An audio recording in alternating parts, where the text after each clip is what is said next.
दोस्तों, आज मैं जो दिल दहला देने वाला कहानी आपको सुनाने जा रहा हूँ, वो कहानी साल 2007 की है, जब देश के सबसे बड़े धनवान घरानों में से एक है लॉक्स कोजी के मालिक अशोक तोड़ी की बेटी 23 साल की उम्र में अपने से कई साल बड़े उम्र के एक मुस्लिम टीचर के साथ शादी कर लेती है।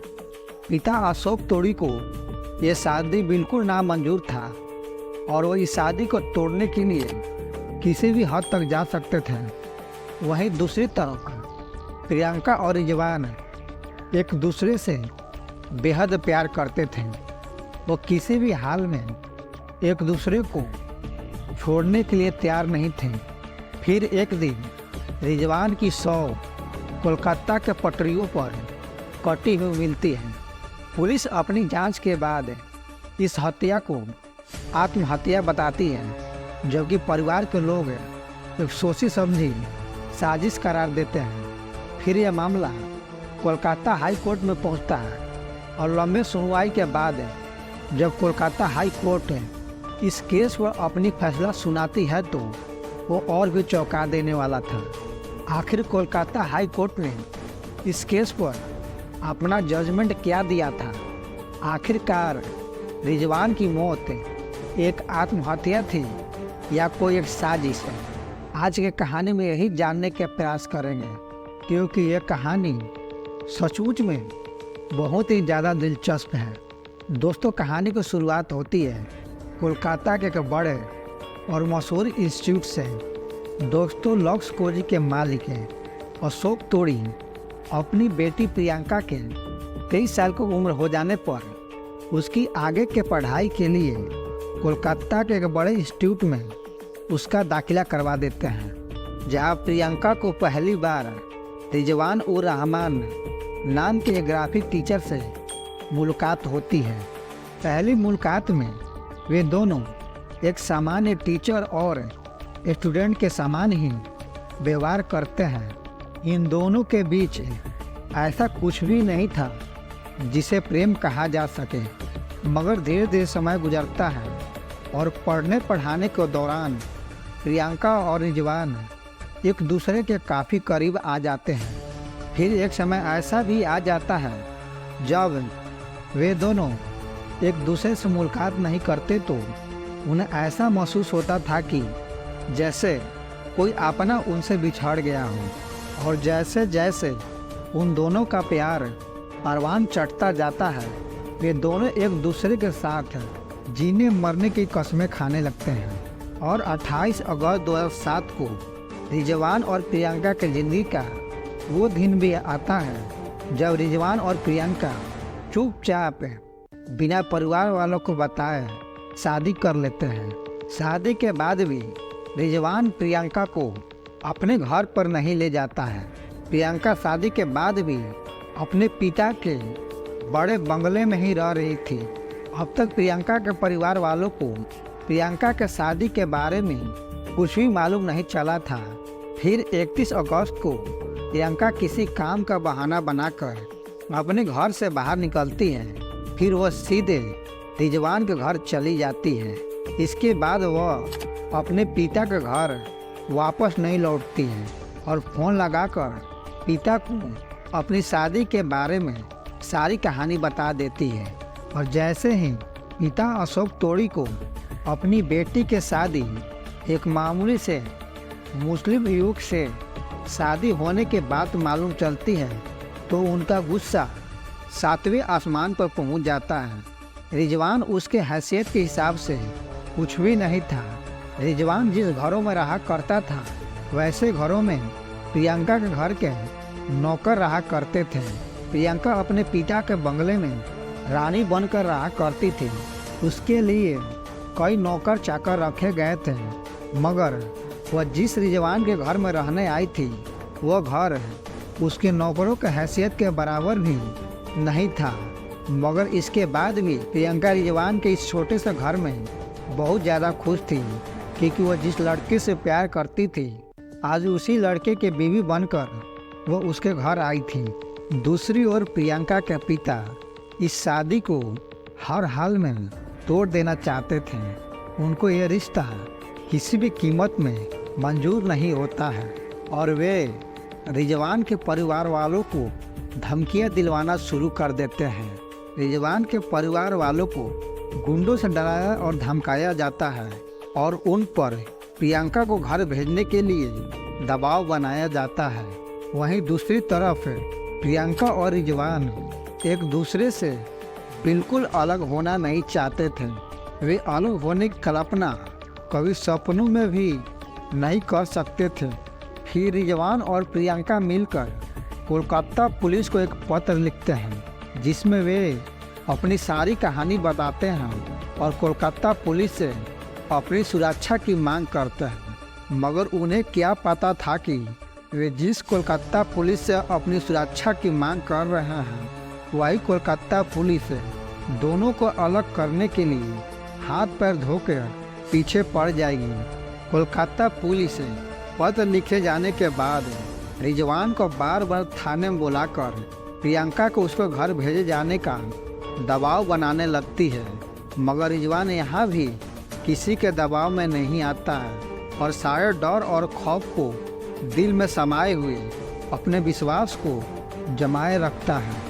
इसके बाद रिजवान अपने शादी को बनाए रखने के लिए एक आखिरी दांव खेलता है। वो प्रियंका के लिए अपना धर्म परिवर्तन कर हिंदू बनने के लिए भी तैयार हो जाता है। मगर प्रियंका के पिता अशोक तोड़ी को यह भी मंजूर नहीं होता है। 7 सितंबर को अशोक तोड़ी के भाई प्रदीप तोड़ी पुलिस कमिश्नर प्रसून मुखर्जी से मुलाकात करते हैं और इसके बाद ही तोड़ी परिवार के लोग डीसीपी अजय कुमार के पत्र लिखे रिजवान पर यह आरोप लगाते हैं कि रिजवान ने प्रियंका को अपने घर में कैद करके रखा है। और इसके बाद ही डीसीपी अजय कुमार रिजवान को थाने में बुला धमकियां देते हुए यह कहते हैं कि यदि तुम जेल जाना नहीं चाहते हो तो प्रियंका को अपने घर भेज दो, नहीं तो तुम्हें बहुत महंगा पड़ेगा। तुम्हारे साथ कुछ भी हो सकता है और तुम उन लोगों का कुछ भी नहीं बिगाड़ सकते हो। वे लोग तुम्हारे पहुँच के बहुत ऊपर के लोग हैं। मगर रिजवान यहाँ भी अपने प्यार के लिए किसी के सामने नहीं झुकता है। उसे यह मालूम होता है कि उसके साथ कुछ भी हो सकता है, उसकी जान भी जा सकती है। मगर वह प्रियंका को दिए गए वादों का भरोसा तोड़ना नहीं चाहता था जो उसने कभी प्रियंका से किया था।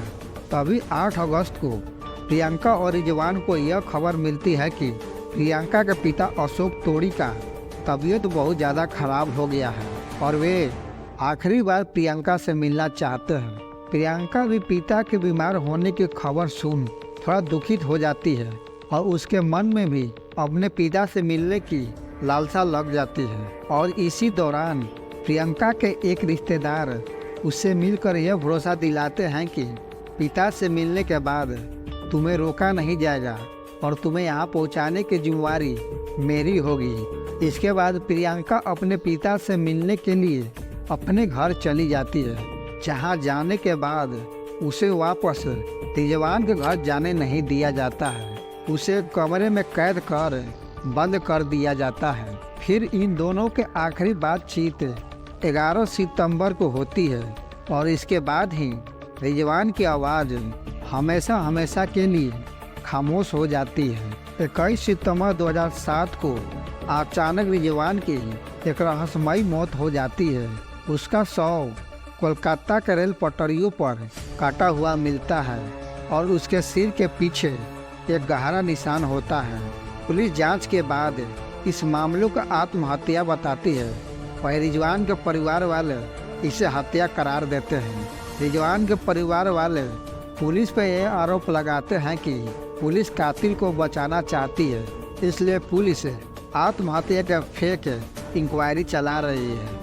और जल्द ही यह खबर बंगाल के मीडिया से होते हुए देश के पूरे मीडिया में छा जाता है। मीडिया में हर जगह रिजवान और प्रियंका के लव स्टोरी के बारे में चर्चा होती रहती है।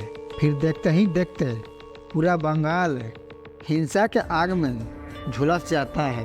बंगाल में जगह जगह पर विरोध प्रदर्शन शुरू हो जाते हैं पुलिस के कई गाड़ियां फूंक दी जाती है और इसमें कई पुलिस वाले घायल भी होते हैं। यह मामला तुरंत इतना हाई प्रोफाइल हो गया था कि इसे तुरंत ही कोलकाता हाई कोर्ट में पेश किया जाता है, जहां कोलकाता हाई कोर्ट इस केस की जांच के लिए सीबीआई को जिम्मा सौंपती है और इसके बाद ही सीबीआई इस केस की गहरी छानबीन शुरू कर देती है। जांच को निष्पक्ष बनाए रखने के लिए बंगाल के कई आला अधिकारियों का तबादला कर दिया जाता है और दोषी पाए जाने पर अधिकारियों को कड़ी सजा देने की बात कही जाती है। और सीबीआई अपनी गहन जांच पड़ताल के बाद साल 2008 में कोलकाता हाई कोर्ट में अपना रिपोर्ट पेश करती है, जिसमें सीबीआई बताती है कि रिजवान की मौत कोई हत्या नहीं बल्कि एक आत्महत्या थी। रिजवान ने उस दिन खुदकुशी की थी। इसके साथ ही सीबीआई ये भी बताती है कि इस केस में जिन आरोपियों पर हत्या का मामला दर्ज किया गया है उनके खिलाफ कोई ठोस सबूत नहीं मिला है।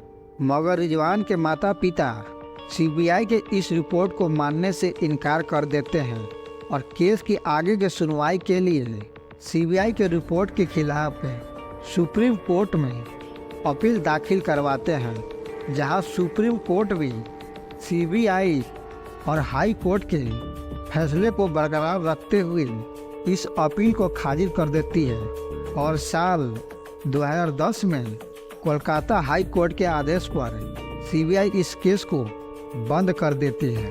वही प्रियंका तोड़ी अभी भी अपने पिता के कंपनी लक्स कोजी में अपने पिता का हाथ बटाती हैं। वहीं दूसरी तरफ एक केस इतना हाई प्रोफाइल हो गया था कि बंगाल की तृणमूल कांग्रेस पार्टी रिजवान को भाई को विधायकी का टिकट दे देती है, जिससे वे जीतकर विधायक बन जाते हैं। बाकी आप इस कहानी के बारे में क्या सोचते हैं, कमेंट कर जरूर बताएं और ऐसी सच्ची कहानियाँ सुनने के लिए हमारे चैनल को लाइक एंड सब्सक्राइब जरूर कर दें। जय हिंद।